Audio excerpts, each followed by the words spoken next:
Bueno, yo voy a hablar sobre la prevención para el viajero inmunodeprimido no HIV. En realidad, cada vez vamos a ver más viajeros HIV y no HIV inmunodeprimidos que viajen. Esta es mi declaración de conflictos de interés, perdón, que empecé a hablar antes de pasarla. Y hay dos motivos por los cuales cada vez vamos a ver más viajeros. Por un lado, las llegadas de turistas internacionales cada vez es mayor, el número de personas que viaja y que se mueve de un lugar al otro del mundo va en aumento. De hecho, se calcula que para el 2020 vamos a tener 1.800 millones de personas que estén cruzando una frontera internacional. Además de cruzar una frontera internacional, también lo que están cambiando son los destinos. Europa, si bien es un destino que siempre es elegido por los viajeros, en el último tiempo hay dos destinos que están creciendo paulatinamente, y uno es la zona del Asia y el Pacífico, y la otra es la zona de África. Esto expone a los viajeros a áreas tropicales y de mayor riesgo para adquirir determinadas enfermedades. Y lo otro que estamos viendo es que la población mundial no va creciendo a la par que van creciendo los viajes. El crecimiento de la población en relación a los viajes es mucho menor. Si uno ve el cambio entre 1950 y el 2007, la población creció 2.6, mientras que el número de turistas internacionales creció 35 veces. Pero lo otro que le está pasando a la población es que está envejeciendo. Actualmente la mayoría de los que estamos en la edad media de la vida tenemos la suerte de tener a nuestros padres vivos y además de nuestros padres también a nuestros maestros vivos, y porque la población mundial está envejeciendo paulatinamente y se calcula que en el 2050 alcanzará 2.000 millones de personas. Esto hace que los viajeros inmunodeprimidos cada vez van a ser más, y las personas inmunodeprimidas cada vez van a ser más. ¿Por qué? Porque el envejecimiento poblacional va a llegar a que tengamos enfermedades crónicas, a que aparezcan otras patologías que quizás no estaban apareciendo antes, a que estén con inmunosupresores. El propio cambio inmunológico que se da con la progresión de la edad. Los viajeros inmunocomprometidos que antes no viajaban ahora lo hacen. ¿Por qué? Porque hay mucho acceso a inmunomoduladores, a inmunosupresores, a muchos inmunobiológicos que han aparecido en los últimos años que están permitiendo que puedan viajar. Tienen riesgo de tener enfermedades relacionadas con el viaje. Algunas que pueden adquirir en el viaje, pero también a su vez pueden adquirir patologías que sean cosmopolitas y que los pongan en riesgo por su enfermedad de base. En realidad, los viajeros inmunodeprimidos tienen pocas contraindicaciones absolutas para viajar. Hay muy pocos momentos en los cuales uno le puede decir a un inmunocomprometido que no viaje. Uno le va a decir a un inmunocomprometido que no viaje cuando está neutropénico o cuando está post-trasplante inmediato, ya sea de células hematopoyéticas o de órgano sólido. Pero después, los inmunodeprimidos pueden viajar. Y la idea que uno tiene que tratar es de acompañarlos en este querer viajar, porque es parte de la vida. Cuando uno ve qué le pasa a los viajeros inmunocomprometidos con respecto a los viajes, vemos que lo que no tienen es un buen asesoramiento. Este trabajo lo que muestra es que sobre 297 trasplantados, 36% hizo viajes después del trasplante por fuera. Esto es un trabajo que se hizo en Estados Unidos y Canadá. Por fuera de Estados Unidos y Canadá viajó, 66% lo hicieron a zona endémica de transmisión para virus de la hepatitis A y solamente 5% iban correctamente vacunados. 50% fueron a zona endémica, esto está mal, no es virus de hepatitis A, sino de malaria, y solamente 25% llevaban profilaxis. A su vez, el 60% de estos trasplantados no había consultado antes de salir de viaje, y los pocos que lo hicieron con su médico de cabecera, o sea, el médico que les maneja el trasplante, no con un centro de medicina del viajero. Hay otro trabajo hecho en la Clínica Mayo sobre 1.130 trasplantes de órgano sólido, El 27% viajó fuera de Estados Unidos y Canadá, 16% viajó a áreas de riesgo y fíjense que el 96% no consultaron antes del viaje y 8% de estos viajeros requirieron atención médica durante el viaje. Y a su vez un 10% de estos viajeros estuvo expuesto a fluidos corporales o a sangre. Esto es lo que demuestra claramente es que los viajeros lo que hacen antes de salir, los inmunocomprometidos, es que no tienen una correcta consulta. Cuando uno tiene un viajero habitual, idealmente la consulta antes de viajar, uno dice que se tiene que hacer entre 4 a 6 semanas antes de la fecha de partida para poder implementar las medidas necesarias. Y uno siempre dice que aún en el viajero de último momento, uno tiene una oportunidad para implementar alguna medida de prevención para ese viajero, o decirle que se aplique una vacuna que no tenía aplicada, o darle, por ejemplo, una profilaxis para malaria. No pasa lo mismo con el viajero inmunocomprometido. La consulta debe realizarse meses antes de la fecha de partida. Yo no puedo organizar en 30 o 60 días un asesoramiento de un inmunocomprometido. Esto es una diferencia fundamental porque después vamos a ver, hay algunas cosas que cambian en el inmunocomprometido con respecto a un inmunocompetente. Entonces, no existe el último momento porque si uno trata de asesorarlo al último momento, probablemente vaya sin protección. Pero igual, yo siempre insisto en que aún en el último minuto uno puede cambiar un itinerario o puede decirle a un viajero que no viaje. Entonces, es relativo esto de que no existe el último momento, pero lo que quiero que les quede como concepto es que antes de partir, un viajero inmunodeprimido tiene que consultar meses antes para poder hacer un asesoramiento adecuado. Cuando uno mira el asesoramiento que le tiene que hacer un viajero, lo que le pasa a un viajero, el viajero tiene un riesgo durante ese viaje y ese riesgo va a estar en relación a las exposiciones que va a tener, a las amenazas que puede tener el lugar de destino, a factores del huésped y a las intervenciones. Acá ya partimos de un viajero que tiene factores que lo predisponen a tener alguna complicación durante el viaje o alguna intervención que tengamos que hacer en la consulta de previaje puede no ser adecuada, igual que para un viajero inmunocompetente. La medicina del viajero se basa en reducir el riesgo. El riesgo, cuando uno trata de definir qué es la posibilidad que se produzca un daño durante un viaje planificado. Hay algo que uno siempre le dice a los viajeros, si uno tiene bien en claro, es que los riesgos asociados a los viajes no se pueden eliminar, como tampoco podemos eliminar los riesgos de quedarnos en casa. En todo lugar tenemos riesgos, ya sea al viajar, estando en casa o acá mismo, y uno corre esos riesgos y tiene que saber cómo manejarlos. Y hay gente que se expone a diferentes riesgos.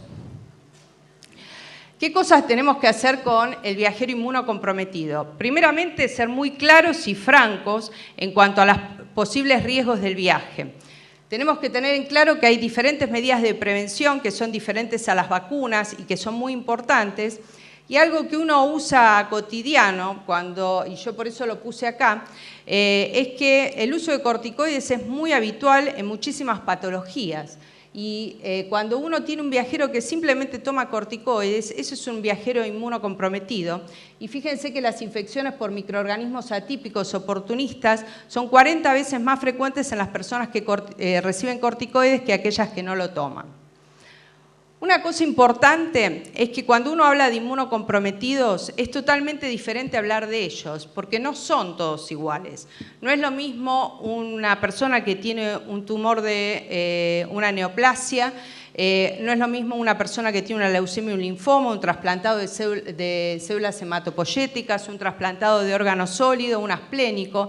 Son todos viajeros inmunocomprometidos totalmente diferentes. Entonces uno lo que trata de hacer es de categorizar cuáles son estos viajeros y cuál es el que está más gravemente comprometido. Los viajeros inmunocomprometidos, de acuerdo al inmunocompromiso, se los puede dividir en graves, moderados o mínimos. El inmunocomprometido grave es aquel que fue trasplantado, por ejemplo, para células hematopoyéticas en los últimos 2 años, o que fue sometido a un trasplante de órgano sólido en el último año, o está cursando una enfermedad de injerto versus huésped, o es un HIV con una inmunodepresión severa, o pacientes que están con medicamentos inmunosupresores en la actualidad. Después tenemos los inmunocomprometidos moderados, como el HIV asintomático con recuentos de CD4 que van de 200 a 500, el que padece una insuficiencia renal crónica, un diabético, un asplénico, un paciente con una enfermedad hepática crónica. Y después tenemos los que tienen mínimo inmunocompromiso. Por ejemplo, aquellos que suspendieron su quimioterapia hace más de 3 meses o que tienen un cáncer en remisión, o que reciben, por ejemplo, corticoides por una inyección intraarticular o corticoides por vía inhalatoria, o los HIV con más de 500 CD4. Todos estos son viajeros que tienen inmunocompromiso mínimo o leve. Una cosa importante es que hay muchos que están tomando biológicos o recibiendo, mejor dicho, biológicos, y la determinación del riesgo depende de la droga de uso, o sea, que se esté usando, y esto es muy importante cuánto tiempo ha pasado en cuanto a la suspensión de esa droga. No es lo mismo alguien que recibió metotrexate, que la inmunosupresión generalmente empieza a revertirse a partir de la 4ª semana de suspensión, que alguien que está recibiendo rituximab, que recién la inmunosupresión empieza a cambiar después de 1 año de suspendida la droga. ¿Qué cosas vamos a ver en la consulta de previaje con respecto al viajero inmunocomprometido? Si hay enfermedades prevenibles por vacunación, cuáles son las precauciones para diarrea del viajero, las precauciones con insectos y mordeduras de animales, malaria, bueno, las mismas precauciones o las mismas recomendaciones que vamos a utilizar en un inmunocompetente. La vacunación del viajero inmunocomprometido es una de las cosas más difíciles con las cuales nos vamos a enfrentar en la consulta de previaje. Y una cosa importante es que la consulta de previaje no se trata solo de pinchar al paciente. O sea, hay algunas cosas que tenemos que tener en cuenta, y dentro de estas cosas que tenemos que tener en cuenta es que los viajeros deben vacunarse en el periodo de mínima inmunosupresión. O sea, cuando están menos inmunodeprimidos es el mejor momento para vacunarlos, o cuando no tienen inmunosupresores en forma exógena. Lo otro que tenemos que saber es que la respuesta inmunológica a las vacunas es totalmente diferente. Puede disminuir mucho más rápidamente que en el inmunocompetente, a su vez puede no ser la misma que el inmunocompetente y a su vez es variable entre vacunas. Hay estudios en los cuales, por ejemplo, se evaluó 200 trasplantados de médula ósea que no habían respondido un 80% a la vacuna de hepatitis B con una doble dosis y habían respondido muy bien a la vacuna para polio. Entonces hay variaciones en cuanto a la respuesta a las vacunas. Las dosis de refuerzo con respecto a la vacunación de los inmunocomprometidos, uno lo que tiene que hacer es tener tiempo para poder testear anticuerpos. Esto es uno de los motivos por los cuales la consulta de previaje tiene que ser 6 meses, mínimamente 6 meses antes de la fecha de partida, porque uno tiene que testear anticuerpos, ver cuál fue la respuesta y si requieren, por ejemplo, una dosis de refuerzo. Un gran problema que tenemos con respecto a la vacunación es que no existen estudios sobre eficacia o seroconversión después de la mayoría de las vacunas de viajeros. ¿Qué cosas vamos a ver de las vacunas de viajeros? El riesgo y el tiempo que tenemos para administrar las vacunas, valorar las contraindicaciones, evitar exposiciones de riesgo. Y acá tenemos las 3 vacunas de viajeros, las de rutina, las requeridas y las recomendables, que estas vacunas van a estar en función, algunas de ellas, sobre todo las recomendables, en función del tiempo de estadía, si van a viajar a zonas de alto riesgo o con brotes epidémicos de alguna enfermedad, y qué van a hacer esos viajeros, por ejemplo, si son misioneros, cooperantes o van a visitar familiares o amigos. Es una oportunidad para actualizar el calendario de vacunación oficial de estas personas. Hay vacunas que están contraindicadas directamente en los inmunocomprometidos. Son todas las vacunas vivas atenuadas que no se pueden aplicar directamente en estos huéspedes. Hay algunas salvedades para estas vacunas que después algunas vamos a ir viendo. Y en general las vacunas inactivadas sí se pueden aplicar, aunque no sabemos cuál es la respuesta de anticuerpos que pueden tener. Con respecto a las vacunas de rutina, yo voy a hacer mención solamente a un par de cosas, de algunas de ellas, porque es imposible hablar de todas. Simplemente la vacuna, la BCG es una vacuna que no se puede dar en inmunocomprometidos. Algunos postulan que si un viajero va a una zona donde tiene muchísima exposición a TBC, tendría que estar utilizando barbijo, y algunos postulan también la necesidad de hacer pre- y post-viaje intradermorreacción, aunque sabemos que muchos de ellos van a tener intradermorreacciones negativas. Con respecto a varicela, es una vacuna que también está contraindicada en los huéspedes inmunocomprometidos, pero si algún viajero va a una zona donde hay un brote de varicela, quizás tiene que llevar gamma globulina o inmunoglobulina para varicela. Con respecto a sarampión, rubiola y parotiditis, también es una vacuna contraindicada. Hay casos reportados de encefalitis, neumonía y muerte en personas que fueron accidentalmente vacunadas con estas vacunas sin saber que estaban inmunocomprometidos. Entonces, realmente es una vacuna que no se puede aplicar en inmunocomprometidos. Pero hay algunas salvedades. Yo se la puedo dar a un insuficiente renal crónico, se la puedo dar a un asplénico, se la puedo dar a un diabético, y podría dársela a un trasplantado de médula ósea después de 2 años post-trasplante. Entonces, esto es simplemente para mostrarles que no todos los inmunodeprimidos son iguales y que algunas vacunas uno las pone como contraindicadas, pero que sí podrían recibirlas en determinadas situaciones.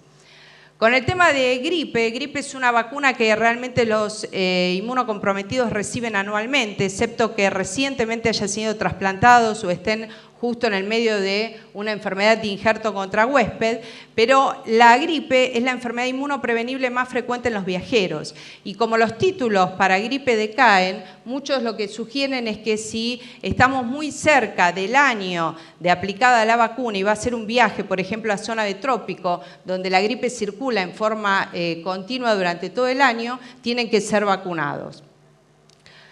Con respecto a polio, tanto el viajero que va a zonas de riesgo donde necesita un booster, tiene que recibir la vacuna parenteral, no puede recibir la vacuna oral ni el viajero ni los familiares que lo acompañen.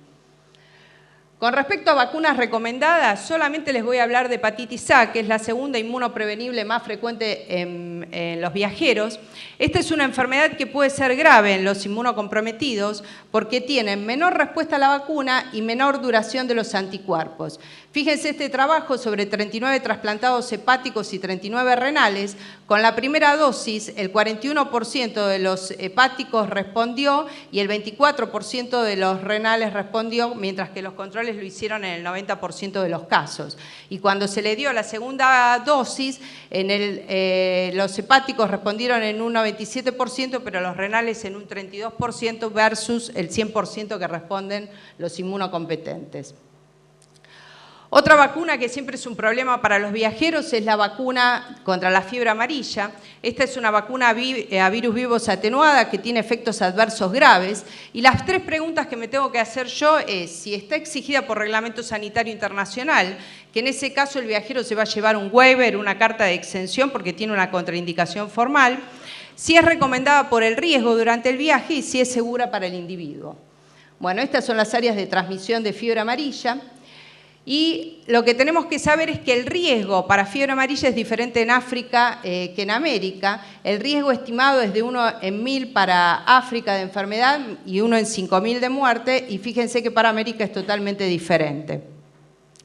Desde el 2001 hasta la fecha se vienen reportando cada vez más efectos adversos graves asociados a la vacuna de fiebre amarilla. Las reacciones anafilácticas, la enfermedad neurológica asociada a la vacuna y la enfermedad viscerotrópica asociada a la vacuna. Y fíjense que la población mayor de 60 años con respecto a la enfermedad viscerotrópica es la que tiene mayor riesgo de hacer este efecto adverso grave. Por regla general está contraindicada en inmunocomprometidos. Pero hay algunos trabajos que han demostrado que pareciera que podría llegar a ser segura en algunas situaciones. Este es un trabajo que se hizo, por ejemplo, en personas HIV que fueron vacunadas inadvertidamente. Y en Brasil también se hizo un estudio retrospectivo en pacientes que tenían enfermedades reumatológicas que fueron vacunados y solamente el 23% tuvieron efectos adversos menores. Un problema con la vacuna de fiebre amarilla es que no sabemos cuál es la respuesta que el viajero puede tener a esta vacuna. Entonces, ¿qué cosas tenemos que hacer? Es desaconsejar el viaje si realmente va a un área de transmisión de fiebre amarilla, y si no puede dejar de viajar porque realmente lo requiere, tenemos que indicarle el uso de repelentes y desaconsejar que viaje en los momentos de mayor riesgo de transmisión. Otra cosa que tiene que saber el viajero es que puede ir con un waiver, pero puede no entrar al lugar que eligió como destino. Tenemos otro problema con los inmunocomprometidos, que es la diarrea del viajero.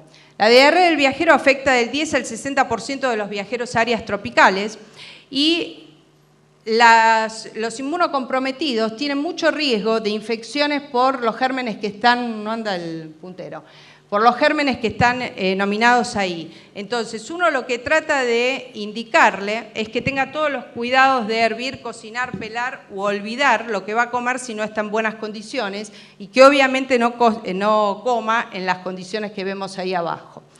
¿Qué problemas tenemos con los inmunocomprometidos con respecto a diarrea del viajero? La mayoría de los viajeros pueden estar recibiendo algún tipo de inmunosupresor que una deshidratación que genere la diarrea del viajero puede producir un deterioro renal y puede llevar a mayor toxicidad del fármaco que está recibiendo. Puede tener complicaciones como bacteriemias y a su vez puede la diarrea generar alteraciones de la absorción intestinal y estas alteraciones de la absorción intestinal también generarle trastornos en la absorción de lo que está recibiendo. En general son viajeros que uno le indica que vayan con autotratamiento, ciprofloxacina o acitromicina o rifaximina, de acuerdo al lugar de viaje, y que consulten rápidamente cuando tengan vómitos, fiebre o hay sangre en la materia fecal. Con respecto a malaria, los viajeros inmunocomprometidos no tienen mucho mayor riesgo de adquirir malaria, solamente los asplénicos podrían llegar a tener cuadros un poquitito más graves.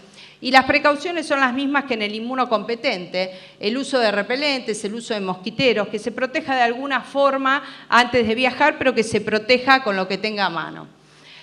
Podemos tener algunas interacciones con fármacos que se utilizan como profilaxis y el gran problema sobre todo son los trasplantados que usan inhibidores de la calcineurina, que pueden aumentar estos niveles de los antimaláricos, pueden aumentar los niveles de esta droga.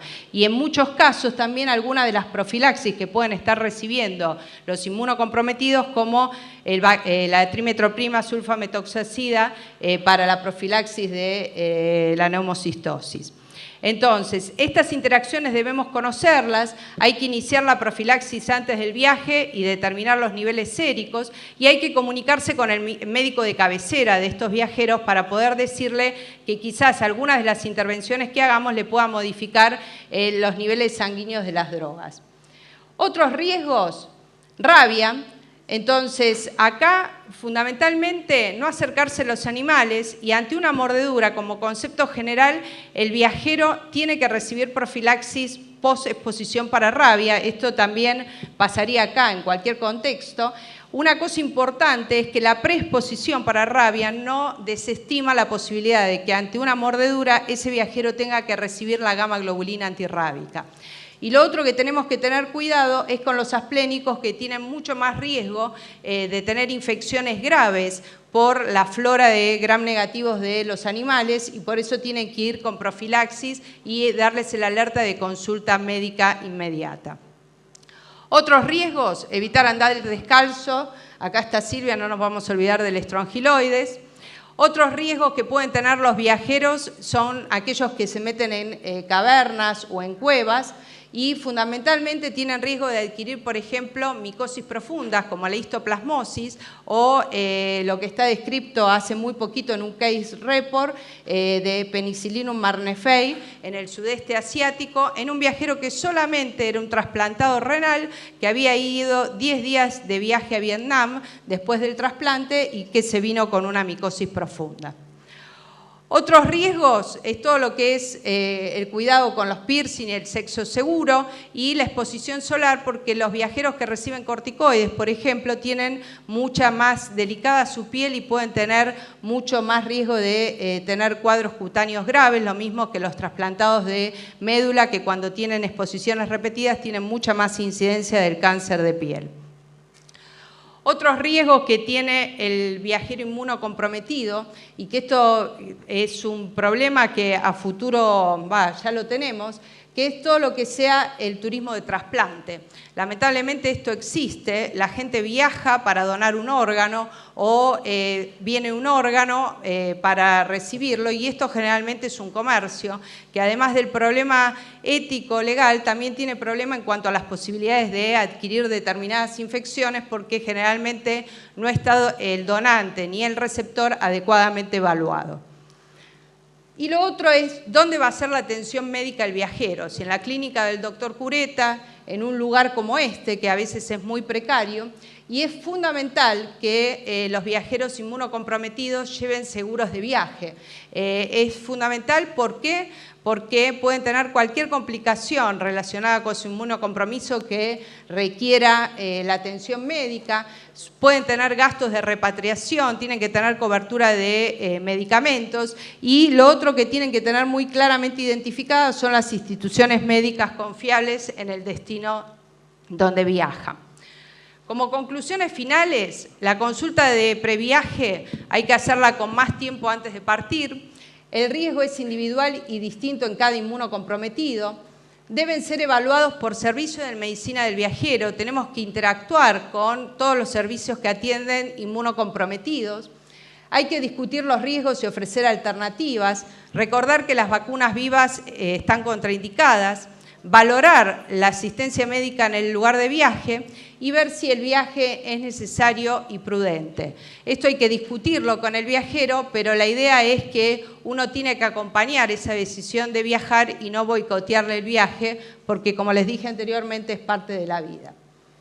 Bueno, para terminar, yo quiero hacer un par de agradecimientos, fundamentalmente a mis compañeros de trabajo, tanto del plantel médico como de enfermería, que aguantan mis buenos y mis malos días, a la residencia de infectología, que les pido disculpas porque no puse una foto actual, no la encontré. Habitualmente cuando uno busca estas cosas generalmente no las encuentra, pero cuando puse la foto me gustó verla, porque esta foto es del 2008 y la mayoría de los ex residentes que están acá hoy están incorporados al Hospital Muniz.